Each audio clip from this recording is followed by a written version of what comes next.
Hello friends, welcome to our channel Knowledge Amplifier. So in my this particular video, I am going to discuss one very interesting use case of unsupervised machine learning. Okay, so first let me import one image. This particular application is we are going to use image processing as well as machine learning. So CLC, clear all, close all, warning off. Okay, I am reading one image x equal to im read project.jpg. Okay, now let's show the image. Im show x, right? So here if I display this image, you can see that here 5 dices are present, and the problem statement is we have to give same color to the white dots present on the dice if the white dots are belonging to same dice. Okay, so if you consider this particular dice, here 5 dots are present, 5 white dots, so all these 5 white dots should be given same color. Then in this particular dice 2 white dots are present, so these 2 white dots should be given same color. Here in this particular dice 5 white dots are present, so these 5 white dots should be given same color. In this dice 2 white dots are present, so these 2 white dots should be given same color, and in this dice 3 white dots are present, these 3 white dots should be given same color. Okay, so you just see how we can use machine learning in this particular image processing use case. If you just observe, this particular use case is nothing but clustering use case, because here we have to group those elements and give same color to those elements which are basically closer to each other. Like here 5 dots are closer to each other, so we'll be giving same color to them, okay, for segmentation purpose. The thing is that here what we can do, if we able to calculate the centroids of each white dots, that is x and y coordinate of the centroid location for each white dots, then if we apply k-means clustering algorithm on that location data, coordinate data of centroids of these white dots, then k-means will be grouping these all the white dots into 1 2 3 4 5 different clusters, because here 5 dices are present. And then obviously what should happen, that if we do k-means algorithm properly, then all the closest white dots will be mapped to same cluster, and then based on clustered elements, that is one white dot is belonging to which cluster, like that if we able to calculate all the white dots, if we able to map all the white dots to one particular cluster, then based on that we can give coloring, right? So all the white dots belonging to one particular cluster will be given same color, all the white dots belonging to another cluster will be given same color, like that. Okay, so we need to find the centroids of these white dots. So what we need to do for calculating centroids, we have the function region props, and there we need to pass the property centroid. MATLAB will be computing the centroids of those binary objects, right? But this image is not binary image. Here you can see 579 cross 763 cross 3 color image. So we'll be converting to grayscale. From grayscale we'll be thresholding and converting to binary image, and we'll be applying some image pre-processing algorithm such that in that binary image only these white dots will be present, not the background. Okay, so first convert from RGB to gray, and here we have converted that. Then here we'll be binarizing our image. So G equal to im binarize x. Okay, and here figure im show G. Here I am not specifying any particular threshold value separately in im binarize. Let MATLAB decide by itself and do optimal global thresholding. And here if you see, MATLAB has done its job pretty well. So this background is white, so it is coming as white part. Dices are black, so all this dice part is coming as black, and the white dots are coming as white objects in this binarized image. Okay, that is binary image. Now the thing is that white objects are foreground, black objects are background. Now this particular background is actually white if you see, and that's why we are getting white object in the background side, but we don't want this particular background, we want to remove this. we only interested in these white dots inside these black areas. Okay, and how we can remove this particular white background? Very simple. If you observe that this particular bigger white background object is connected to our border of image. Okay, so we can use IM clear border, because I have already discussed in detail that IM clear border can be used to remove all those binary objects. Obviously white is binary object, black is background, right? So all those white binary objects which are touching the border line. Okay, how it compute or how it filters like this, all this explanation I have done. You can go through my previous videos, which link I'll be providing in the description box. Okay, so here what we'll be doing, we'll be applying clear border. Okay, clear border of G, and here figure IM show MS. Let's check whether the white background which we are getting due to thresholding is removed or not. And yes, it's removed. But if you see here, some small white noisy objects are coming due to thresholding, which are not actually white dots, but we want to remove this. Okay, so what we'll be doing, we can easily apply erosion. Okay, and we'll be choosing one structuring element which will be having some size greater than these noisy white parts, so that due to application of erosion, all these noisy white parts which are appearing due to our binarization or thresholding will be removed. And we also must ensure that all these white dots are completely white. Okay, that is, there should not be any hole present inside these white dots. Okay, otherwise while computing the centroid, it will be giving us wrong result. So first let us ensure that all these white objects have no hole inside it, and we can easily ensure if we just use IM fill, pass our original image and pass holes as second parameter. This will fill all the holes if present. Okay, right? Now what we can do, we have to remove these small white objects which are not actually white dots, which are our point of interest or region of interest, right? So we can apply IM erode as morphological operation, but the thing is that if we apply erosion, our actual white dots will also shrink. So better to use dilation after applying erosion, that is erosion followed by dilation, that is nothing but image opening. So we can apply image opening on this. BW equal to IM open, here BW comma, here we have to specify structuring element, so strel. So we are going to specify which structuring element? Obviously circular structuring element, because we have to filter these circular bigger white dots, right?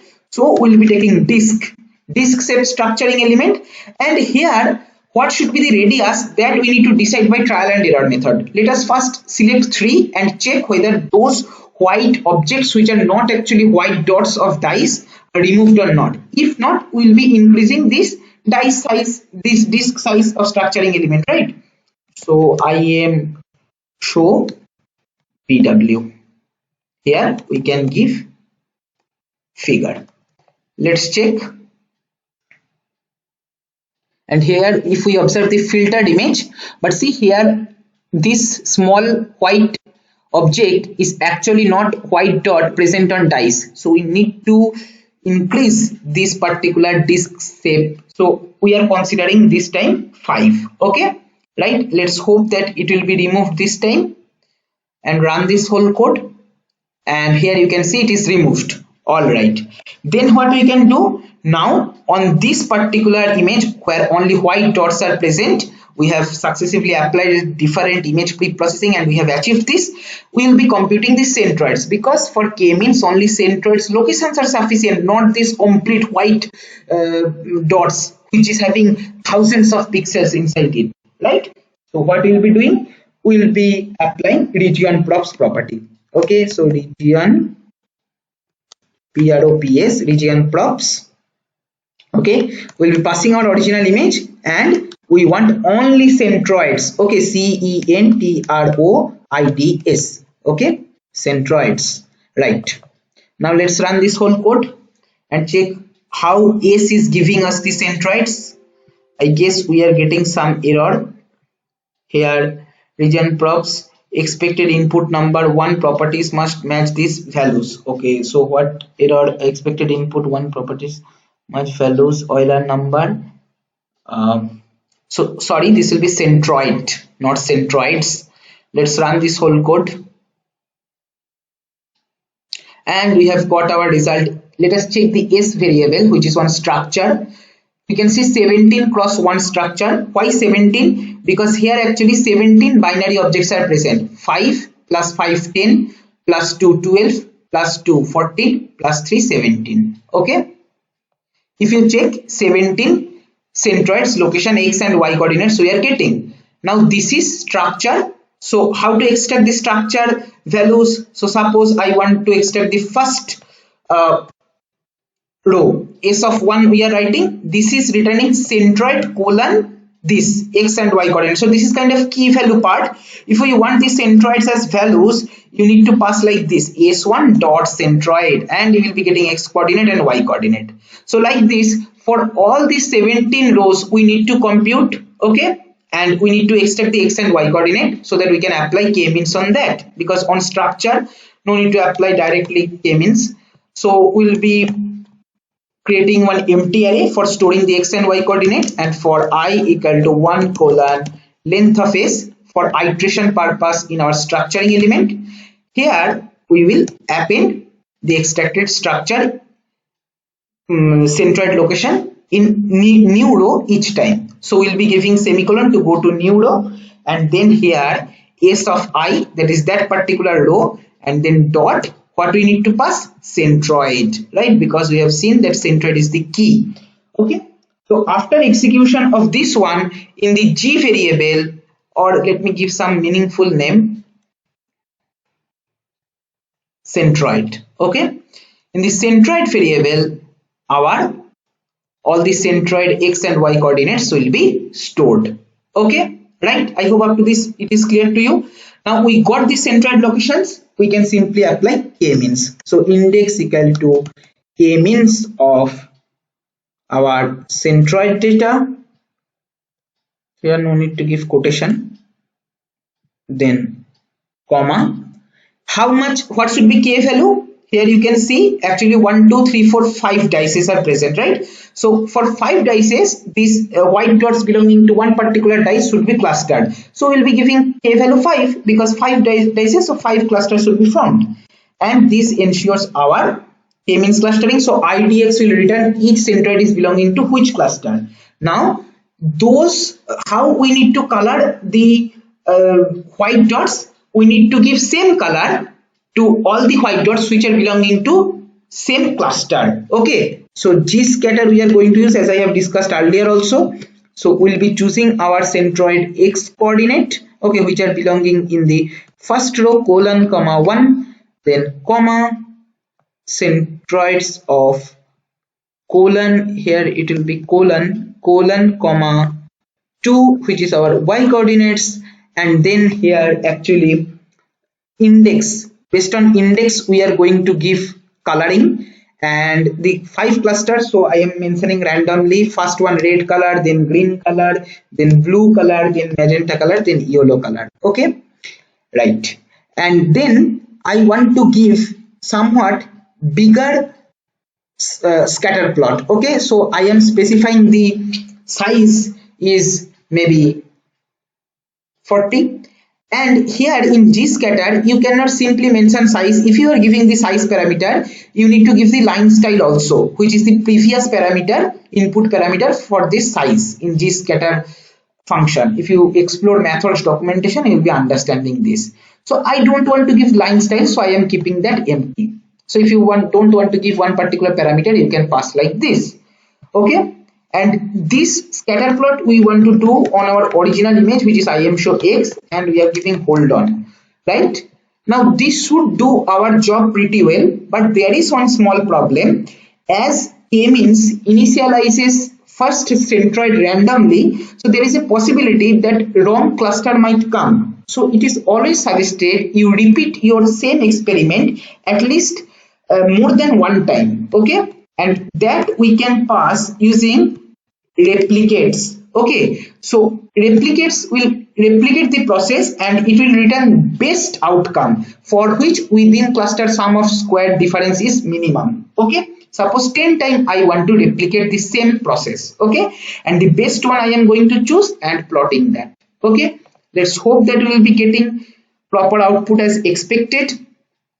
And here see how beautifully we are getting this. All the 5 white dots belonging to this dice are given same color. These white dots, these 2 belonging to this dice is given same color. This dice, all the white dots, 5 white dots are given same color. For this dice, all the white dots are given green color, and for this dice blue color. You can check the frequency. Suppose you want to compute that for 5 dices, okay, what is the count of our white dots. Okay, so you can use tabulate function, okay, on our index, because index is storing the cluster index where each centroid belongs to. So if you just run, see, it is telling you, just we can tally with this one. If you just check value 1, the value 1, these values are nothing but centroid. So first cluster, okay, has 5 count, okay, and this is 29.41%. What this indicates, that is one particular cluster present where total 5 elements are present. Okay, see here, this cluster 5 elements are present. Similarly at fifth cluster also 5 elements are present. So it will ensure that in my image there is another dice for which 5 white dots present, like here. Then the second cluster contain 2 elements, fourth cluster contain 2 elements. So there are 2 dices for which 2 white dots present. You can see for this dice and this dice 2 white dots present, and these third cluster has 3 values, indicates there is one particular dice for which 3 white dots present. See, this particular dice has 3 elements or 3 white dots. Okay, so this tabulate is giving us some information. So this one you can use as real-time application. Suppose many people are playing dice game, you just fit a camera and you can count that what value is appearing for individual dices and make some system, okay, to automate the winner, who is the winner, like that. I hope you have enjoyed this particular image processing use case with machine learning, unsupervised machine learning algorithm K-means we have used. Okay, code will be posted in the description box. If you find this video helpful, then please like, share and comment. Subscribe my channel if you have not subscribed till now, and don't forget to press the bell icon to get the notification of my latest videos. Thank you.